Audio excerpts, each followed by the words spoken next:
చూడండి friends, stock మార్కెట్లో bull run మీరు చూస్తున్నారు. స్టాక్ మార్కెట్లో న్యూ హైస్ అనేవి ఫామ్ అవుతూనే ఉన్నాయి డే బై డే. కానీ చాలామంది అడుగుతున్న క్వశ్చన్ ఏంటి అని అంటే, మరి మా పోర్ట్ఫోలియోస్ ఎందుకని పెరగడం లేదు, నిఫ్టీ ఆల్ టైమ్ హై ఉన్నా కూడా అని అడుగుతున్నారు. వాటికి కారణాలేంటో వివరంగా ఈ వీడియోలో డిస్కస్ చేద్దాం. అలాగే కేపీఐటీ, బిఎస్సి ఇట్లాంటి స్టాక్స్ ర్యాలీ అవ్వట్లేదు. ఈ నిఫ్టీ ర్యాలీలో పార్టిసిపేట్ చేయట్లేదు. మరి వాటి యొక్క పరిస్థితి ఏంటి అనేది ఈ వీడియోలో డిస్కస్ చేద్దాం. హెచ్డిఎఫ్సి బ్యాంక్కి సంబంధించిన ఇంపార్టెంట్ న్యూస్ అప్డేట్ ఉంది. అదేంటో చూద్దాం. ఆర్తి ఇండస్ట్రీస్కి సంబంధించిన మేనేజ్మెంట్ టాక్ గురించి డిస్కస్ చేద్దాం. కెనరా బ్యాంక్లో ర్యాలీకి కారణం ఏంటి, ఈ విషయాలు చూస్తూ యుఎస్ మార్కెట్లో లైవ్లో ఏం చేస్తున్నాయి, ఓవరాల్గా నిఫ్టీ బ్యాంక్ నిఫ్టీ యొక్క కథ ఏంటి, రేపటి ఇంట్రాడే ప్లాన్స్, ఓవరాల్గా స్వింగ్ ట్రేడ్ ప్లాన్స్ ఎలా ఉండాలి, ఆ విషయాలు చూస్తూ సింపుల్గా వీడియోని ఎండ్ చేసేద్దాం.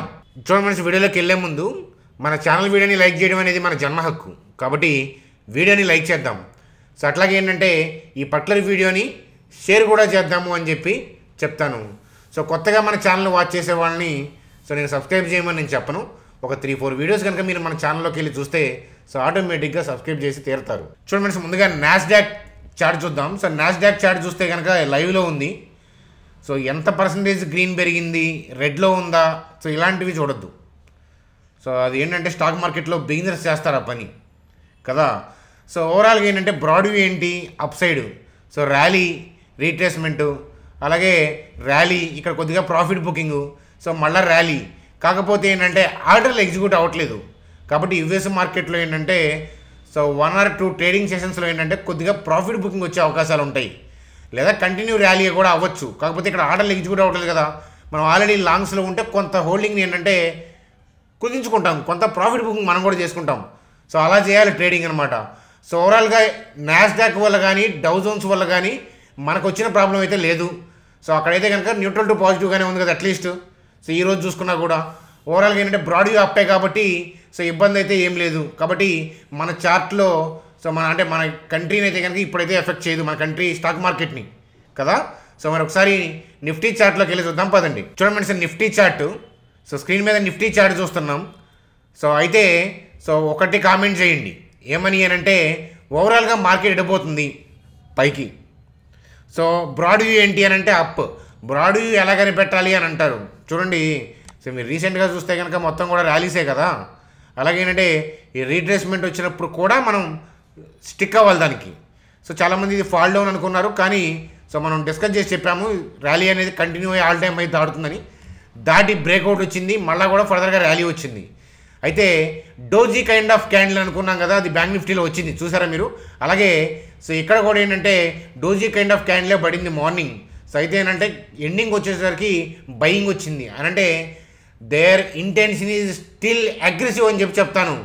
ఫర్దర్గా కూడా ర్యాలీ అవుతుంది. మనం అనుకున్న 22K వైపు టచ్ అవుతుంది. 22K దాటినా ఆశ్చర్యం లేదు.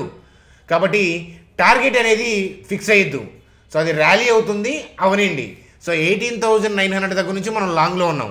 కాబట్టి అలా లాంగ్స్ అలా బిల్డ్ చేసుకుంటా మధ్యలో రీట్రేస్మెంట్ అప్పుడు ప్రాఫిట్ బుకింగ్ చేసుకుంటా వెళ్తే దాన్నే పిరమిడింగ్ అంటారు. రాకేష్ జుంజునవాలా గారు ఫాలో అయ్యే స్ట్రాటజీ అదే అనమాట. స్ట్రాటజీ అంటే రూల్ అని కాదు, తన స్టైల్ ఆఫ్ ట్రేడింగ్ అనేది అలాగే ఉంటుందన్నమాట. కాబట్టి టార్గెట్ అనేది ముందే మనం చెప్పలేం. 22 అనేది రౌండ్ నెంబర్ కాబట్టి ఉజ్జాయింపుగా మాట్లాడటమే. దానికన్నా ముందే తిరగబడచ్చు, లేదా దాన్ని దాటిన తర్వాత ఇంకా పైకి కూడా వెళ్ళచ్చు.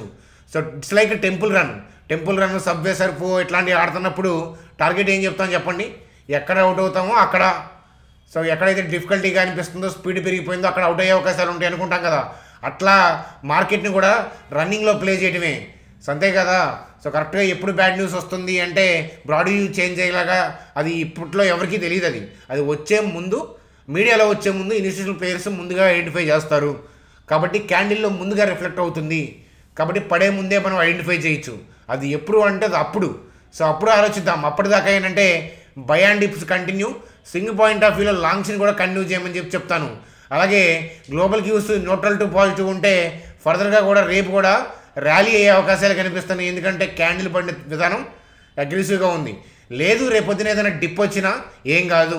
ఓవరాల్గా మార్కెట్ బ్రాడ్ వ్యూ అనేది అప్పే కాబట్టి 22K వైపు ఎగబాగుతుంది. మధ్యలో ఏదైనా తేడా ఉంటే టెలిగ్రామ్ గ్రూప్లో అప్డేట్ ఇవ్వడం ద్వారా అంటే ఛానల్లో వీడియోస్ ఇవ్వడం ద్వారా మీకు సో తెలియపరుస్తాను. చూడండి ఫ్రెండ్స్, అలాగే హెచ్డిఎఫ్సి బ్యాంక్ సంబంధించిన news update. So FPI case అనమాట. సో సెబీతో సో ఆ ఎఫ్పిఐ కేసు ఏంటంటే హెచ్డిఎఫ్సి బ్యాంక్ వాళ్ళు 9.19 lakh అంటే 9 lakhs అరౌండ్ పే చేసి సెటిల్ చేసుకోవడానికి సిద్ధపడ్డారు. సో ఆ సెటిల్మెంట్ అప్లికేషన్ అనేది so August 18th so file చేశారనమాట. సెబీ ఏంటంటే ఆ అమౌంట్కి ఆ పేమెంట్కి సో అగ్రిమెంట్ అనేది ఓకే చేసిందనమాట. సో కాబట్టి హెచ్డిఎఫ్సి బ్యాంకు ఈ ఇష్యూ నుంచి బయటపడింది అని చెప్పి చెప్పచ్చు. చూడండి Aarti industries. So Aarti industries సంబంధించి ఏంటంటే ఇక్కడ demand is expected to recover in next 2 to 3 quarters. అంటే డిమాండ్ మళ్ళా రికవరీ అనేది నెక్స్ట్ 2 to 3 quartersలో అందుకుంటారు అని చెప్పి చెప్తున్నారు. అలాగే so EBITDA margin from the new contract అనేది అరౌండ్ 20% అని చెప్పి చెప్తున్నారు. అలాగే సో ఓవరాల్గా మార్జిన్ అనేది లాంగ్ టర్మ్ పాయింట్ ఆఫ్ వ్యూలో వీళ్ళు ఏదైతే గైడెన్స్ ఇచ్చారో అది మెయింటైన్ అవుతుంది. సో ఓవరాల్గా మార్జిన్ అనేది 20% అబవ్ ఉండొచ్చు అని చెప్పి సో వాళ్ళు కాన్ఫిడెంట్గా ఉన్నారు. సో ఇది ఆర్తి ఇండస్ట్రీస్కి సంబంధించిన సో అప్డేట్గా చూడొచ్చు. చూడండి అలాగే కెనరా బ్యాంక్ సంబంధించిన news update. So Canara bank వాళ్ళు సో కెనరా బ్యాంక్ అంటే కెనరా రోబెకో ఏఎంసీ అనమాట. సో మన కంట్రీలో సెకండ్ ఓల్డెస్ట్ ఏఎంసీ అనమాట, బిగ్గెస్ట్ కాదు ఓల్డెస్ట్. అయితే సో దాని ఐపీఓకి సో వెళ్తున్నారనమాట. దానికి సంబంధించి కెనరా బ్యాంక్ యొక్క వాళ్ళు అంటే బోర్డు అనేది అప్రూవ్ ఇచ్చిందనమాట. సో కాబట్టి సో దానికి సంబంధించిన రెగ్యులేషన్స్ అవి ఆ తతంగం అంతా కూడా ఏంటంటే స్టార్ట్ చేస్తారు. సో కాబట్టి ఈ అప్డేట్తో ఏంటంటే స్టాక్ మార్కెట్లో కెనరా బ్యాంక్లో సో ఊపు వచ్చింది అని చెప్పి చెప్పచ్చు. చూడండి సార్, స్టాక్ మార్కెట్లో ర్యాలీస్ అవుతున్నాయి, నిఫ్టీ ఆల్ టైమ్ హై వెళ్ళింది, కానీ నా పోర్ట్ఫోలియో ఎందుకని నెగిటివ్గా ఉంది, స్టాక్స్ ఎందుకు మూవ్ అవ్వట్లేదు, ఇట్లా అడుగుతుంటారు చాలామంది. రీసెంట్ కామెంట్స్ అవే. సో అదేంటో డిస్కస్ చేద్దాం. సో అదంతా డిస్కస్ చేసే ముందు సో మన డీమ్యాట్ గ్రూప్లో ఎవరైతే ఉన్నారో 2-3 years నుంచి కానీ లాస్ట్ 1.5 years నుంచి కానీ కోవిడ్ దగ్గర నుంచి కానీ కోవిడ్ ముందు దగ్గర నుంచి ఉన్నవాళ్ళు మీరు ఒకసారి మీ పోర్ట్ఫోలియో ఎంత పర్సంటేజ్ రిటర్న్స్ ఉందో కామెంట్ చేయండి. అంటే మనం వ్యూ ఇచ్చి మీరు నచ్చి ఇన్వెస్ట్మెంట్ చేసుకున్న స్టాక్స్ అనమాట. సో మీకు వేరే చోట నచ్చి ఇన్వెస్ట్మెంట్ చేసుకుని అవి ర్యాలీ అయి ఉండొచ్చు, కొన్ని పడిపోయి ఉండొచ్చు, వాటి గురించి నేను మాట్లాడలేదు. మన వ్యూస్ ద్వారా డైరెక్ట్గా మన డీమ్యాట్ గ్రూప్ వ్యూస్ ద్వారా కానీ ఛానల్లో పబ్లిక్గా ఇచ్చిన వ్యూస్ ద్వారా కానీ మీ పోర్ట్ఫోలియో యొక్క రిటర్న్స్ ఎలా ఉన్నాయి అనేది ఒకసారి కామెంట్ సెక్షన్లో కామెంట్ చేయండి. ఎందుకంటే మార్కెట్ యూఫోరియాలో ఉంది. సో కామెంట్ చేసి మీకు ఏదైనా మనీ నీడ్ ఉందా లేదా కూడా కామెంట్ చేయండి.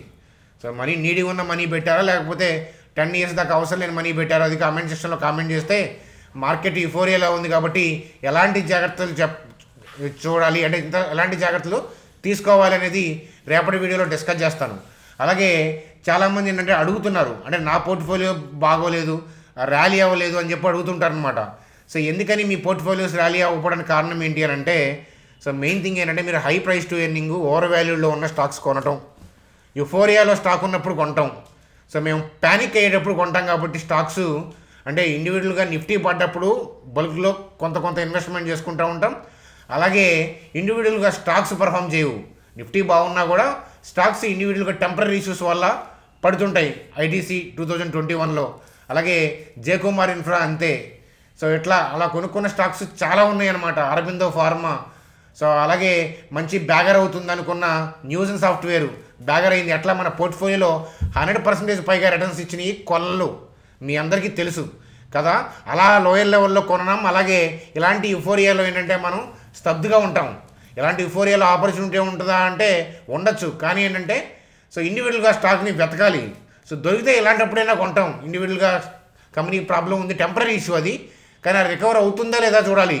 రికవర్ అవ్వని ఇష్యూస్ జోలికి వెళ్ళకూడదు. మళ్ళీ బ్యాంక్ ఏదో దివాళా తీసింది నేను వెళ్ళి కొంటానంటే సో కుదరదనమాట. ఎస్ బ్యాంక్ని అట్లాగే చాలామంది 2019లో యూట్యూబర్స్ అంతా ఎంకరేజ్ చేసుకొని ఇచ్చారు ఎస్ బ్యాంక్ని, అలాగే ఇండియా బుల్స్ హౌసింగ్ని. ఏమైనాయి అయ్యి? సో ఇన్వెస్టర్స్కి ఏమీ రిటర్న్స్ ఇవ్వలేదు. అయ్యి కిందకు పోయే కొద్దీ యావరేజ్ అన్నారు. స్టాక్ మార్కెట్లో వర్స్ట్ థింగ్ ఏంటంటే యావరేజ్ అనమాట. సో మీకు ఎప్పుడైనా చెప్పారా రాకేష్ జున్వాలా కానీ వారన్ బఫెట్ గారు కానీ ఎవరైనా యావరేజ్ చేయమని ఎప్పుడైనా చెప్పారా? సో కంపెనీ లోయర్ లెవెల్లోకి వెళ్ళింది, ఫండమెంటల్స్ బాగానే ఉన్నాయి, ఏదైనా ఎక్స్టర్నల్ టెంపరీ ఇష్యూ వల్ల కానీ ఇండెక్స్ ఇబ్బంది వల్ల కానీ స్టాక్ దొరికింది. లోయర్ లెవెల్లో మనీ మేనేజ్మెంట్ ఫాలో అవుతా మీ పోర్ట్ఫోలియోలో ఇండివిజువల్ స్టాక్కి సపోజ్ 6% కన్నా ఎక్కువ ఇవ్వరనుకోండి, 6 to 7%, దాన్ని మించకుండా యాడ్ చేసుకుంటే ఓకే.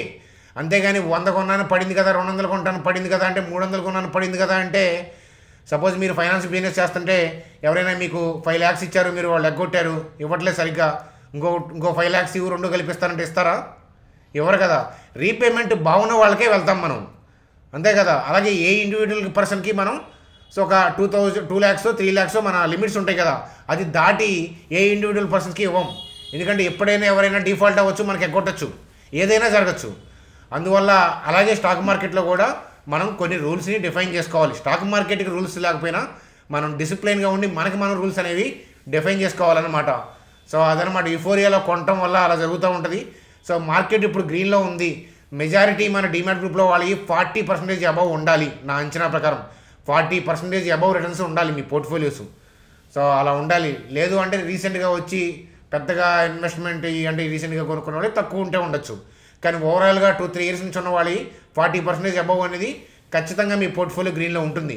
ఎంత హైలో ఉన్నప్పుడు కూడా పోర్ట్ఫోలియో గ్రీన్లో లేదు, ఆల్ఫా క్రియేట్ అవ్వట్లేదు అని అంటే, సో అది మీరు చేసుకున్న మిస్టేక్ అనమాట. మంచి కంపెనీయే కొనుక్కొనొచ్చు, కాకపోతే యూఫోరియాలో కొని ఉండొచ్చు అనమాట. అవి కారణాలు అవుతాయి అనమాట.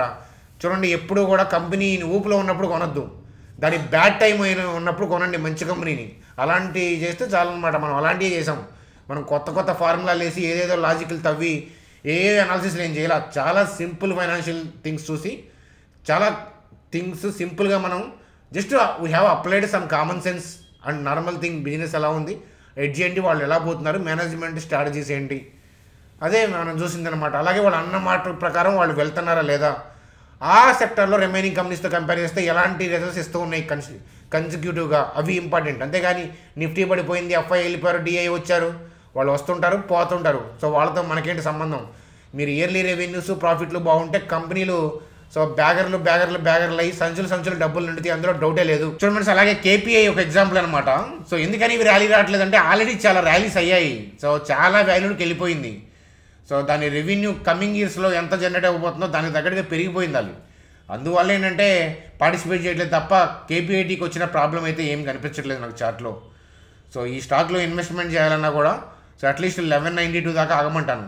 అక్కడ దాకా రాదు సో అంటే నేను కొనను. చాలా ఉన్నాయి మనకి పోర్ట్ఫోలియోలో కంపెనీలు కొనుక్కోవాలంటే, ఇదే కొనాలి రూల్ ఏం లేదు నాకు.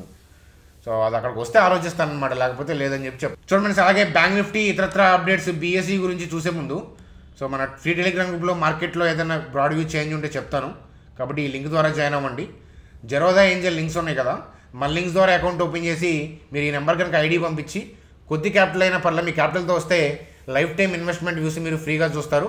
అప్పుడప్పుడు మనం కండక్ట్ చేసే వెబినార్లు కూడా మీరు ఫ్రీగా అటెండ్ అవ్వచ్చు అని చెప్పి చెప్తాను. చూడండి, అలాగే BSE stock. So BSE stock కూడా ఏంటంటే అందరికీ తెలుసు అది ఎవర్ గ్రీన్ స్టాక్ అని చెప్పి.